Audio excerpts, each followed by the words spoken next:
The Nexus was not built, it was ordained.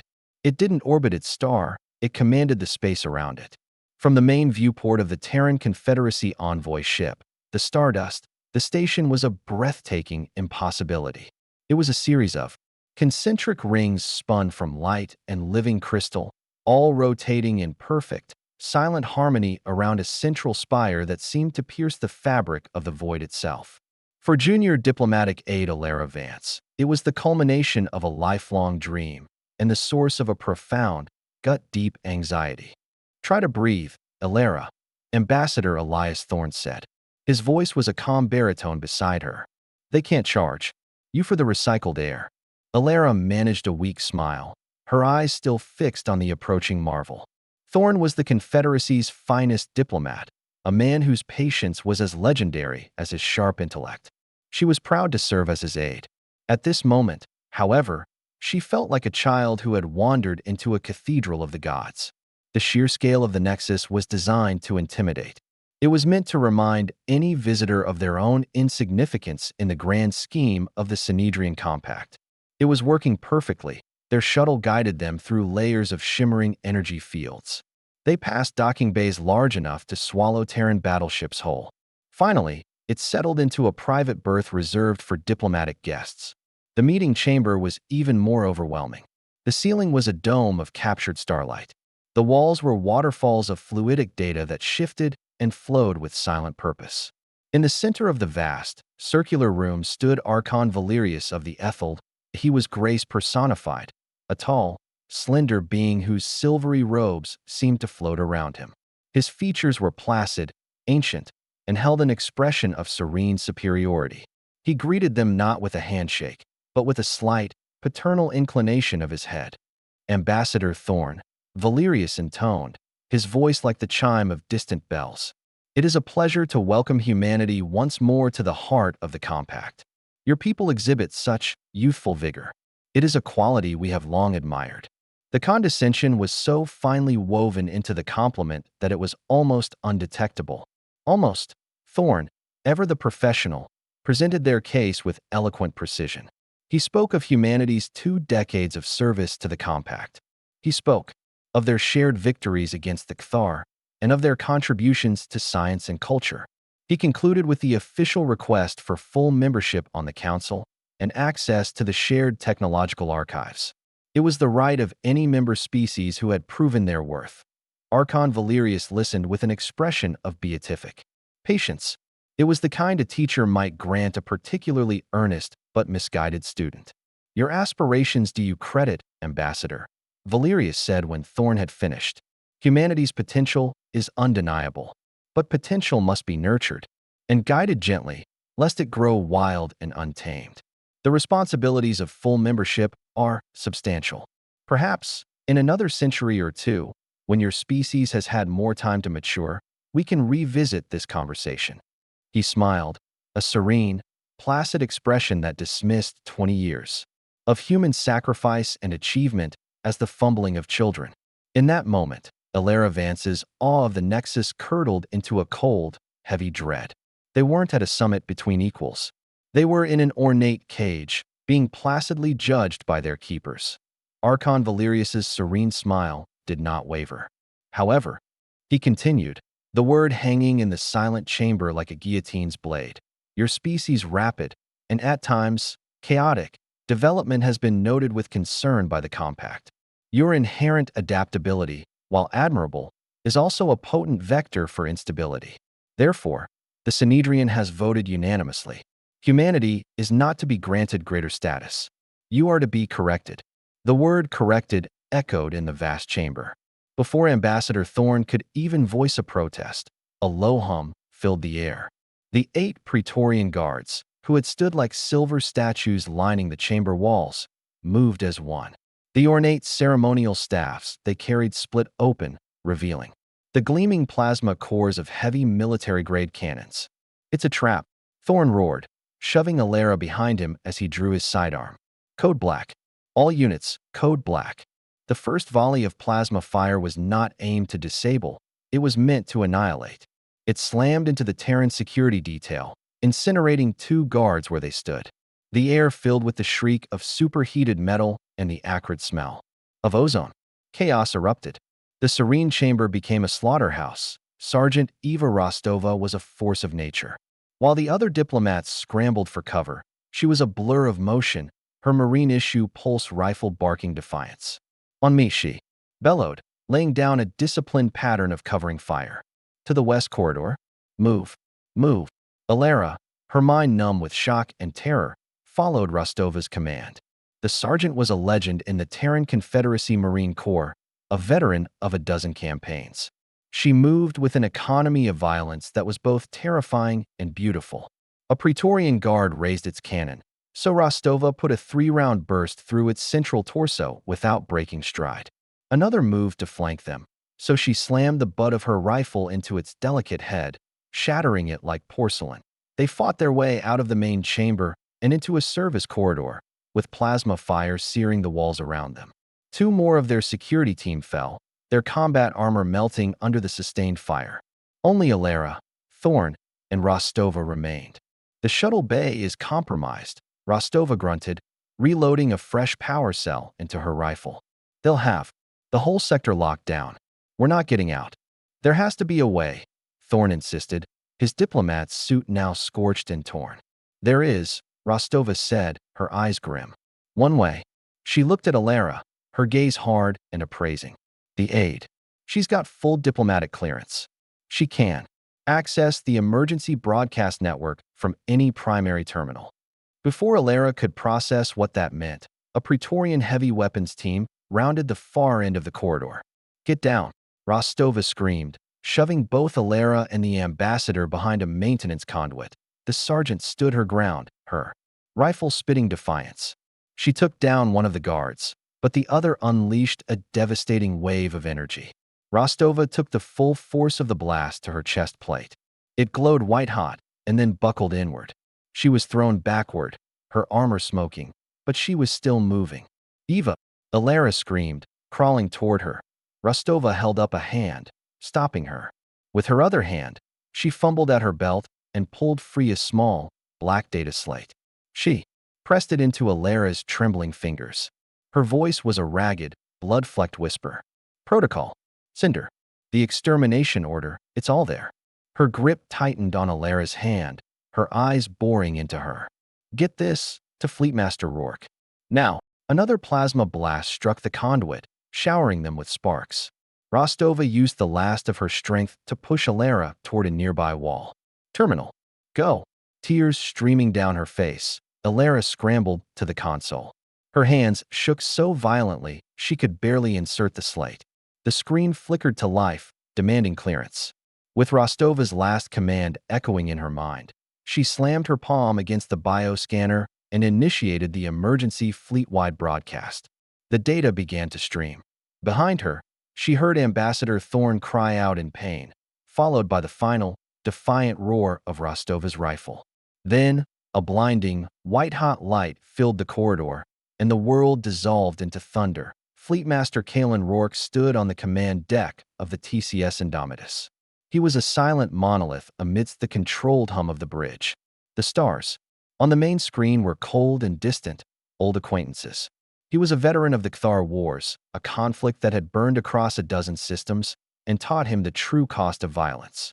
He was a man who had seen too much to be easily moved. He preferred the quiet certainty of star charts to the duplicity of politics. It was this quiet that was shattered when the Priority 1 alert klaxon blared through the bridge. Emergency. Broadcast coming through, yelled the communications officer. It's from the ambassador's envoy ship. Code black. The main screen flickered, replacing the serene starfield with a chaotic, garbled image. For a fraction of a second, Rourke saw the terrified face of a young aide, Alara Vance, he recalled from the mission roster. Then the screen filled with the blinding flash of a plasma discharge. Then, nothing but static. A wave of stunned silence washed over the bridge. It was broken a moment later. Sir, we're receiving a massive data packet on the same channel, the comms officer reported, his voice tight. Heavily encrypted, but it's Terran military grade. It's from the aide's terminal. Decrypt it, Rourke ordered, his voice betraying no emotion. Put it on my private display. He watched from his command chair as his officers worked. The bridge of the Indomitus was a place of supreme competence, but as the files decrypted, that professionalism began to fray. A junior officer gasped. Another swore, a low, vicious curse. Tactical Officer Jian Li, a woman known for her icy composure, turned from her console. Her face was pale with a rage so profound it was almost serene. "Fleetmaster," she said, her voice dangerously level. "You need to see this." Rourke brought the main file up on the public screen. The title was stark, chilling in its administrative simplicity, Protocol Cinder. Below it, the text scrolled. It detailed the Synedrian compact's meticulously researched, clinically precise plan for the systematic and total extermination of Homo sapiens. It contained target lists for every colony and projected yields for orbital bombardment of Terra's primary population centers. It even held contingency plans for hunting down fleeing refugee ships. It was a blueprint for genocide, signed and ratified by the Archons.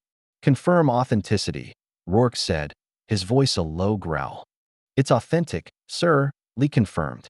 "The encryption keys are from Ambassador Thorne's personal comms unit. We're also detecting multiple compact battle groups breaking formation at their patrol stations. Their vectors, they match the initial strike coordinates in the protocol." The reality slammed into the bridge crew like a physical blow. This wasn't a plan. It was an active operation. The trap hadn't just been for the diplomats. It was for their entire species. Rourke's hands clenched on the arms of his command chair.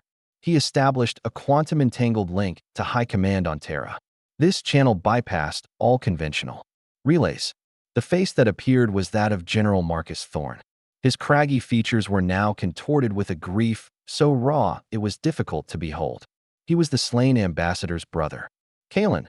The general's voice was a ragged whisper. "Is it true? Is Elias?" "He's gone, Marcus," Rourke said, the words tasting like ash. "They all are. Protocol Cinder is active." Thorne closed his eyes. A single tear traced a path through the grime on his cheek. When he opened them, the grief was gone, replaced by something as hard and unforgiving as bedrock. The colonial defense grids are reporting incoming fleets. They can't hold. Standard defensive doctrine is a death sentence. The Confederacy Council has been indecisive. Command authority is yours, Fleetmaster. Full operational discretion. Do what you have to do. The link closed. The survival of billions now rested on his shoulders. He could scatter his fleet. He could send ships to die in heroic but futile last stands over every colony. It was the expected response. It was what the Compact's wargame simulations would have predicted. It was what a lesser commander would do. Kalen Rourke stood up. His shadow fell across the tactical display that showed the Compact's fleets moving like wolves upon the fold. He looked at the faces of his crew. They were young men and women looking to him for an answer, for a sliver of hope against an ocean of despair. "They expect us to bleed out defending our homes," he said. His voice resonated with a sudden, terrible clarity. "They expect us to die in the light, where everyone can see us fail." He slammed his fist down on the console. "We will not. We will not give them the noble defeat they've planned for us. We will gather in the dark. We will become the thing they've always feared we might be. We will strike the head from the serpent, while its fangs are bared elsewhere." He turned to his tactical officer, his eyes burning with a cold fire. "Jian, recall the fleet. Every ship, every fighter, every marine. Abandon defensive positions. Rendezvous on me. We're taking the fight to the Nexus."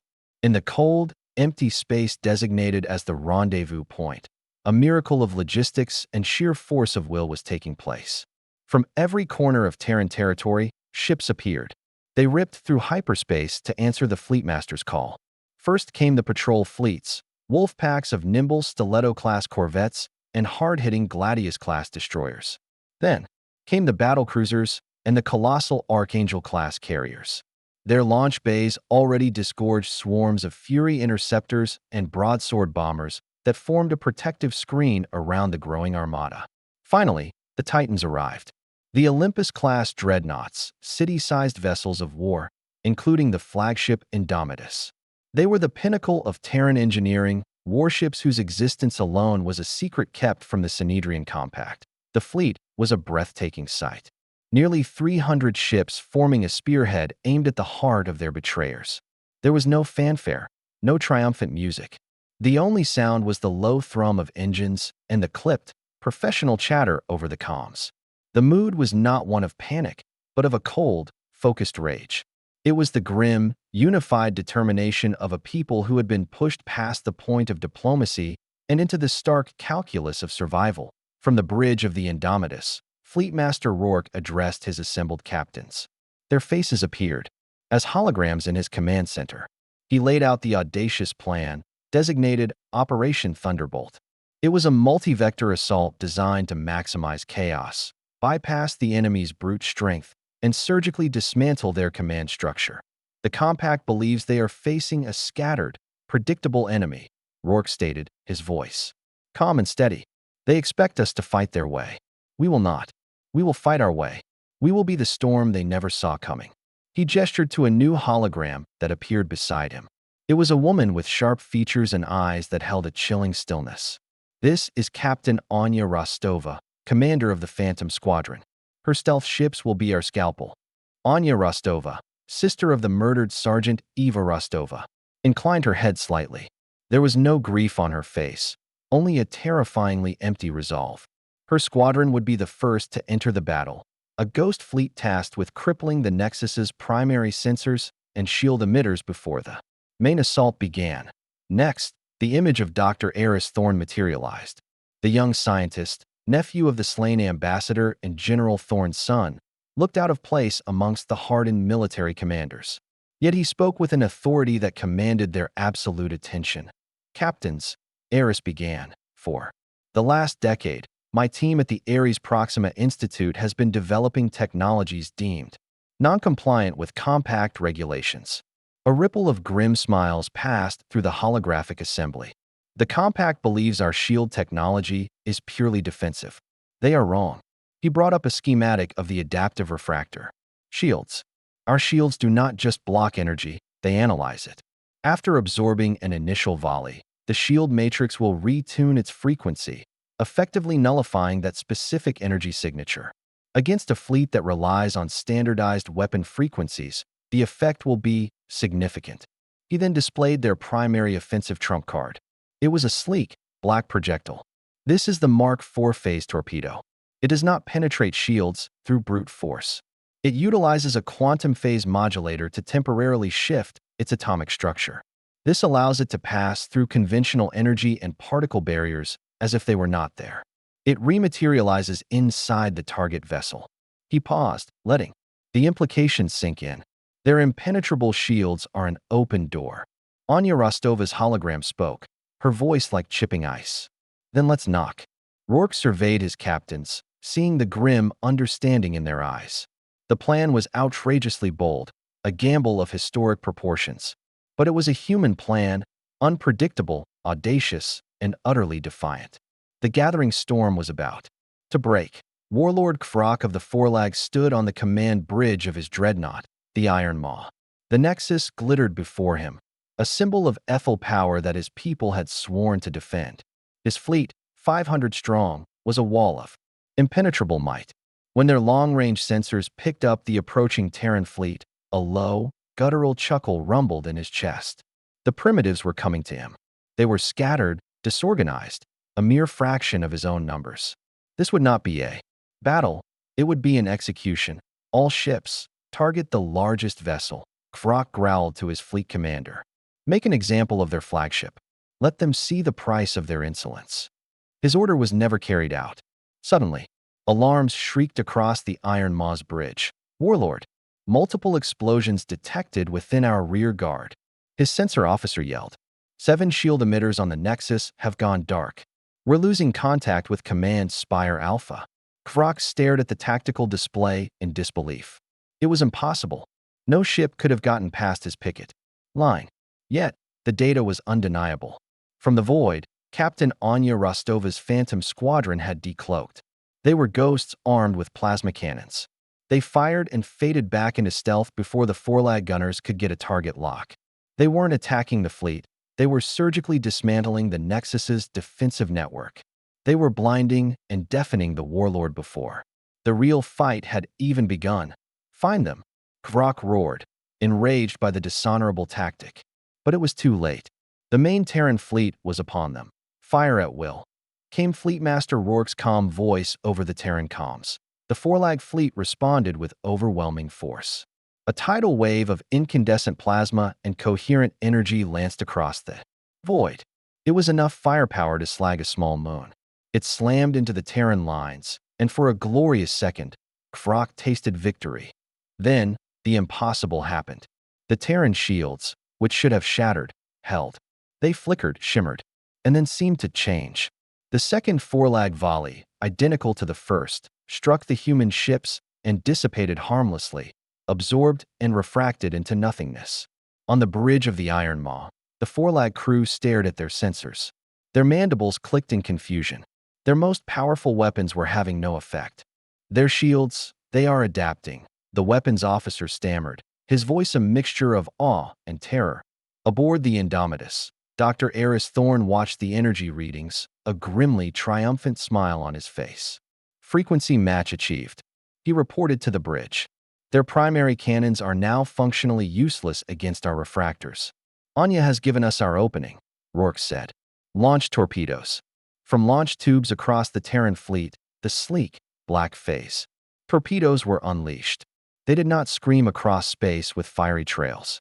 They simply moved, silent and dark, like sharks in the deep.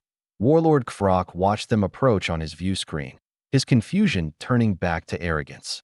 Their shields have failed. Now they resort to primitive projectiles? Activate point defense systems. Shoot them down. The Forlag point defense lasers tracked the incoming torpedoes perfectly. Beams of light reached out and passed right through them. The torpedoes didn't explode. They didn't ricochet. They simply phased through the beams, through the layers. A Forlag shielding that had never been breached and disappeared into the hulls of their targets. For a moment, there was silence. Then, Kvrak's fleet began to die from the inside out. Explosions erupted where there had been no impact. A cruiser's spine snapped as its main reactor detonated. A destroyer was vented from stem to stern, its crew sucked into the void. On the tactical display, dozens of Forlag ships turned from solid green icons to hollow, red warnings of catastrophic failure. The phase torpedoes had rematerialized deep within their most vulnerable systems, turning the ships into their own.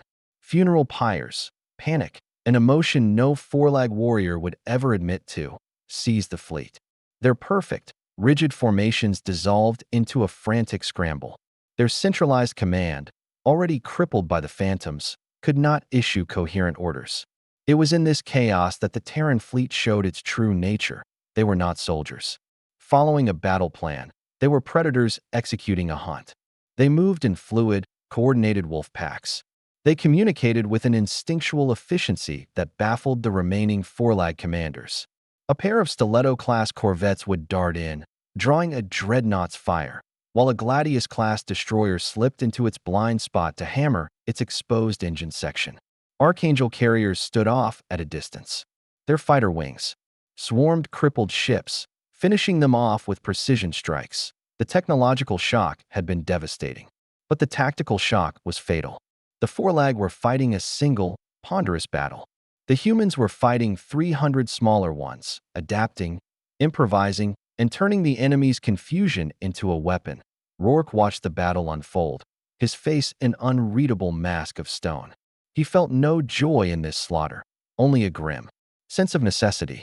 These were the consequences of betrayal. This was the price the Compact would pay for underestimating humanity. Warlord, his first officer said, his voice trembling. We have lost over 30% of the fleet. Their tactics, they are like nothing we have ever faced. They are not fighting like soldiers. They are fighting like demons. Kvrak stared at the carnage, at the burning wrecks of his once invincible fleet. He finally understood. The Terrans hadn't just built better weapons. They had mastered a better way to wage war. His fleet wasn't just being defeated. It was being dismantled. The space around the Nexus became a graveyard of burning. Forlag ships, the second phase of Operation Thunderbolt began. From the launch bays of the Terran assault carriers, a wave of Hades-class drop pods were launched. They were not sleek vessels, They were armored coffins designed for a single purpose. They were built to ram through a station's hull and deliver their cargo of angry Marines into its heart. Leading the charge was Major Kai Rostova, his face set in a grim mask of determination. Eva and Anya were his sisters. The Archons had taken one of them. It fell to him to collect the debt. Helljumpers, listen up. Kai's voice crackled over the squad comms. His pod screamed toward the Nexus's command spire. We are the tip of the spear. We will be fast, we will be violent, and we will not stop until the spire is ours. For Eva, for the ambassador, for Terra. A chorus of auras answered him. The first Marine Helljumpers were the elite of the Confederacy. They were men and women who fought in the most dangerous environments imaginable. They fought in the vacuum of space, the crushing gravity of gas giants, and the claustrophobic corridors of enemy ships. Their pods slammed into the spire's outer hull with bone-jarring force. Explosive bolts blew the hatches, and the Marines poured into the pristine, alien corridor beyond. They were immediately met by a squad of Praetorian guards. Their silver armor was gleaming, and their plasma cannons were already glowing. The Praetorians were bred for guard duty, trained in ritualized combat. They were wholly unprepared for the sheer, unrestrained ferocity of human Marines. The Helljumpers didn't form a neat firing line. They exploded into the corridor, a whirlwind of motion and aggression. Their kinetic assault rifles fired hypervelocity slugs. The rounds chewed through the Praetorians' elegant armor with contemptuous ease. Where plasma fire was a searing lance, the Terran weapons were a hailstorm of physical impact. It staggered the guards, shattered their limbs, and ripped through their internal systems. Kai led from the front, his movements a brutal ballet. He used the low gravity of the corridor to his advantage. He launched himself off a wall to get above the enemy's line of fire. He dropped down behind a Praetorian, driving the butt of his rifle into the back of its neck with a sickening crunch. His squad followed his lead. They flowed around obstacles, using cover and communicating in a nonstop stream of clipped, coded jargon. Grenade out. Flanking left. Hostile down. They fought their way upward, deck by deck. They moved through opulent lounges and sterile data centers that now became blood-spattered battlefields. They encountered automated defense turrets and used magnetic clamps to rip them from the walls. They breached reinforced bulkheads with shaped charges. The Praetorians fought bravely, but they were fighting a predictable, honorable war. The humans were fighting a dirty, desperate war for the survival of their species, and they were better at it. Intelligence from Anya's Phantom Squadron had pinpointed Archon Valerius's location. He was not on the main command bridge, but in a fortified meditation chamber deep within the spire's peak. As Kai's team blew the final blast door, they weren't met with a command center.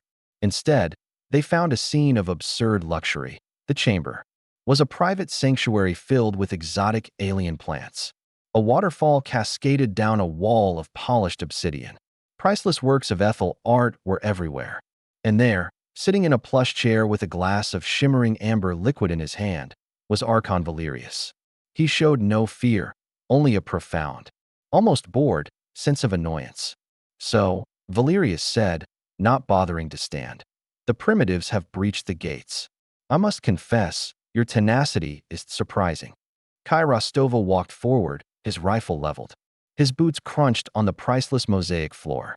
His armor was dented and scorched.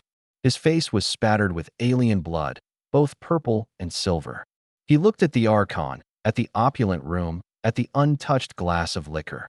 He felt a wave of pure, unadulterated hatred. You're a long way from the battlefield, Archon, Kai said, his voice dangerously low.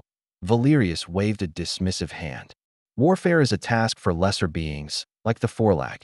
My role is to guide, to strategize, to shape the galaxy for the greater good. The greater good. Kai laughed, a harsh, ugly sound. Is that what you call genocide? Planning to burn worlds. Murder billions, because you were afraid of what we might become. For the first time, a flicker of something, perhaps surprise, crossed the Archon's placid features. You have the files. How? My sister sent them, Kai said, stepping closer. Sergeant Eva Rostova. You murdered her and the rest of our diplomats. In that chamber downstairs. You probably don't even remember her name. Names are irrelevant. The Archon sniffed, regaining his composure. She served her purpose, just as you have served yours. You have won this battle, Major. But the compact is vast. You cannot win the war. We already have, Kai said. He nodded. To his Marines, who moved to secure the Archon. Your civilization, your entire philosophy, ended the moment you signed that order. You just don't know it yet. As his Marines pulled the sputtering, indignant Archon to his feet, Kai looked around. The Chamber of Treasures. He saw nothing of value, only the decadence of a power so arrogant it couldn't imagine its own fall. In the aftermath of the assault, the Nexus was an eerie place. The fighting had stopped, but the silence was heavy with the weight of what had just happened. Terran Marines established defensive perimeters while engineering crews worked frantically. They were not just repairing their own ships, but seizing control of the station's formidable systems. They had captured the fortress, but Fleetmaster Rourke knew the real test was yet to come. The compact would not let its heart fall without a fight. Sir, Tactical Officer Jianli reported, her voice sharp with focus. Long-range sensors confirm multiple fleet-sized hyperspace signatures. ETA is 20 minutes. It's the 3rd and 7th battle groups, dispatched from the Forlag. Home system. Led by Warlord Graktal, Rourke finished, his eyes fixed on the tactical display. Graktal was a legend, a butcher known for his utter brutality and his unbroken record of victories. He was the monster the compact unleashed when they wanted a species not just defeated, but erased from memory. He would be expecting to find a minor Terran incursion, a rebellion to be crushed with overwhelming force. They believe they are the hammer, Rourke said quietly. Let's show them what it feels like to be the anvil. He gave the orders crisply. The Terran fleet, battered but unbroken, moved into new positions, hiding in the station's sensor shadow. On the Nexus itself, human engineers, guided by the captured Ethel control codes, redirected power to the station's primary weapon systems. These were the colossal planetary defense cannons, weapons powerful enough to crack a continent, weapons the Archons had built to ensure their absolute dominion. Warlord Graktal's fleet tore out of hyperspace with brutal arrogance. Nearly 400 ships, a wave of gray, insectoid metal that blotted out the stars. Graktal, a hulking specimen of the Forlag race, sneered from the bridge of his flagship, Worldbreaker. He saw the debris of Krok's home fleet and felt only contempt for his fallen rival. The primitives have left a mess, he growled. Clean it up. Target the station. I want it reduced to rubble. The Archons can build a new one. His fleet moved into attack formation, but before their weapons could even achieve a target lock, the Nexus itself opened fire.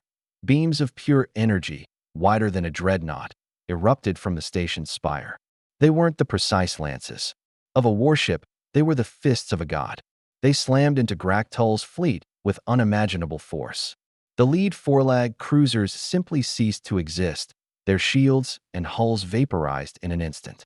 The perfect, brutal formation of the reinforcement fleet shattered into a panicked, disorganized mob. Then, from the shadow of the station, Rourke's fleet emerged, completing the devastating pincer. Amidst the chaos, as Forlag ships fired wildly, some hitting their own vessels, the Terrans began their broadcast.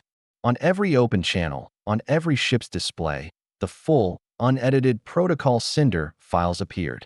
The Archon's decree, the target lists, the cold, bureaucratic language of genocide, was laid bare for all to see, aboard the Cygnian cruiser. Starglider, which was part of Graktal's fleet, emissary Cygnus watched the broadcast. His avian features contorted in horror. His people, the Cygnians, were artists and diplomats, forced into military service by the compact. They had been told this was a policing action against a dangerously expansionist Terran race. The data streaming onto his screen told a different story. It was a story of a monstrous betrayal. Warlord Graktal. Cygnus broadcasted, his voice ringing with a clarity that cut through the battle's roar. This is Emissary Cygnus. We are being deceived. The Terrans are not the aggressors. We are enforcing a genocidal order. Silence, bird. Graktal roared back. Follow your orders, or I will blast you from the sky myself. But Cygnus had made his choice. He ordered his ship to break formation and transmitted the authenticated Terran files to the other non-Forlag ships in the fleet. To all ships of the Compact, his voice pleaded, I have seen the proof. Archon Valerius has betrayed us all. He has used us as tools for a crime against the very laws of the galaxy. I will not be a party to this. I am standing down.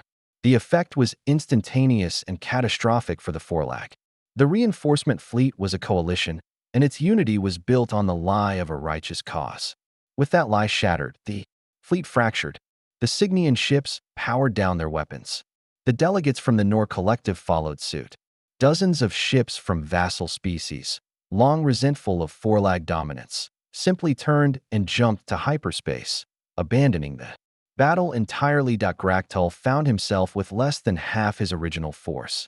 He was facing an enemy in an impregnable position, with his own fleet dissolving around him. He screamed in fury and ordered his remaining loyalist ships to charge. It wasn't a tactic, it was a death spasm.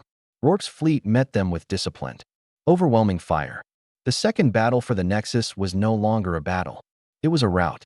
It was a complete and total collapse of the Compact's military might, brought about not just by weapons, but by the devastating power of the truth. Fleetmaster Kalen Rourke stood in the Archon's grand audience chamber. It was a place designed to overwhelm, with a ceiling so high it seemed to contain its own constellations, and a throne carved from a single, flawless diamond. It was a room built to project absolute power and unassailable authority. Rourke ordered it all cleared. The throne was moved to a storage bay. The opulent decorations were covered. In their place, a single, unadorned lectern was set up.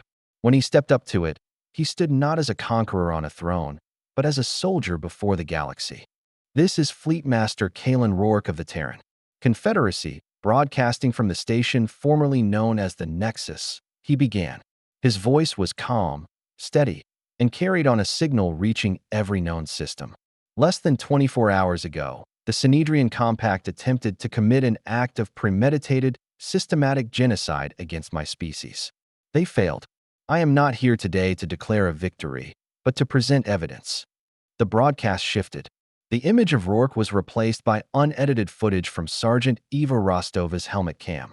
The galaxy watched in stunned silence as the chaos of the diplomatic ambush unfolded. They saw the serene chamber turning into a killing field, the brutal efficiency of the Praetorian Guards, the murder of Ambassador Thorne, and Sergeant Rostova's final, defiant moments. It was raw, brutal, and undeniable. When the footage ended, the screen filled with the cold, bureaucratic text of Protocol Cinder. Every species in the galaxy could now read the Compact's plan to exterminate humanity, translated into their own languages in real time by the station's powerful systems. The Archons of the Ethel told their people this was a necessary action to contain a dangerous species. Rourke's voice returned, layered over the damning text. They claimed they acted out of fear for the stability of the galaxy. This was a lie. Their motives were not born of fear, but of jealousy and a monstrous sense of superiority. The display changed again. This time it showed complex genetic charts and timelines, annotated by the cool, precise voice of Dr. Eris Thorne. For centuries, Thorne's narration explained, the Ethel have been grappling with a secret they kept from the rest of the galaxy. Their species has reached an evolutionary dead end. They are a stagnant people, genetically incapable of further natural adaptation. The screen showed evidence of the Ethel's secret eugenics program. It showed the subtle genetic manipulation of other compact races to inhibit their development, to ensure no one could ever challenge their rule. It was a crime far deeper than simple oppression. It was the theft of potential on a galactic scale. And then, Thorne's voice continued. They encountered humanity, a species still evolving, still adapting, with a genetic plasticity they had never witnessed. They did not see us as peers, they saw us as a biological resource to be harvested. The final piece of evidence appeared. It was fragmented data from the Archon's private labs, showing failed experiments attempting to splice human DNA into the Ethel genome. The attack on humanity was not a preventative measure. Rourke's image reappeared, his face etched with cold fury. It was an attempt to seize us as cattle, to steal our future because they had squandered their own. The Synedrian Compact is not a stable alliance. It is a genetically enforced caste system built on a foundation of lies. It is rotten to its core. And today it is finished. He paused, letting the weight of the revelation settle across 1,000 worlds. Therefore, by the authority of the combined Terran Confederacy fleet and with the support of our new allies, I declare the Synedrian Compact to be officially and permanently dissolved. Its laws are void. Its authority is nullified. We do not seek to replace one tyranny with another. Humanity has no desire to rule this galaxy. We desire to be a part of it, as equals. To that end, I extend this invitation to all worlds, former members of the Compact and independent systems alike. Send your delegates to this station, which shall henceforth be known as Foundation. Come and help us build something better. A new galactic federation, founded not on secrets and subjugation, but on the principles of mutual respect, shared knowledge, and the inalienable right of every species to determine its own destiny. The old order is dead. Today, we lay the foundation for a new one. 6 months later, the station formerly known as the Nexus was unrecognizable. Renamed Foundation by a vote of the first delegates, it was no longer a sterile monument to a single power. It was a vibrant, chaotic, and wonderfully alive hub of galactic activity. Ships from dozens of species, many of which had been denied entry under the old regime, now filled its docking bays. The grand halls, once silent and intimidating, now echoed with the chatter of 100 different languages and the footsteps of beings of every conceivable shape and size. Fleetmaster Kalen Rourke, now serving as the interim military governor of the station, walked through a promenade overlooking the central spire. He wore a simple, undecorated uniform. His presence was more that of a weary custodian than a triumphant conqueror. His meeting was in the old Archon's chamber, now repurposed as the primary drafting hall for the new Federation Charter. Inside, he saw the future taking shape. Emissary Cygnus of the Cygnians, whose people had become humanity's staunchest allies, was locked in a spirited debate with a hulking, rock-like being from the previously uncontacted Gorn hegemony. A delicate, insectoid creature from the Cthar systems was adding clauses on hive mind representation. Meanwhile, a gruff Forlag commander, one of the few who had renounced Gractul's fanaticism, argued for standardized codes of military conduct. He used Protocol Cinder as a grim example of what to avoid. Fleetmaster, Emissary Cygnus greeted him, his avian features bright with intellectual fervor. A good day? We have agreed on the mutual defense clause, but the Gorn are insistent on their trade tariff proposals. Rourke smiled faintly. I'm sure you'll find a compromise, Emissary. That's the point of all this. He left them to their historic work, continuing his walk to the grand viewport at the spire's peak. He stood there for a long time, watching the endless traffic of ships, weaving intricate patterns against the backdrop of stars. The war for survival was not truly over. Remnants of the old compact still fought on in the outer territories. Building this new federation would be a war of a different kind, a battle of ideas, of old prejudices, and of competing interests. It would be difficult and fraught with the risk of failure, but looking at the bustling station around him, Rourke felt something he hadn't allowed himself to feel since the moment he saw Alara Vance's final, desperate broadcast. He felt a sliver of hope. Humanity had been betrayed and sentenced to death. They had responded not by becoming the monsters their enemies feared, but by becoming the architects of a better galaxy. They had been dragged into the darkness and had answered by lighting a beacon for all to see. The foundation was laid. Now, the hard work of building upon it could begin.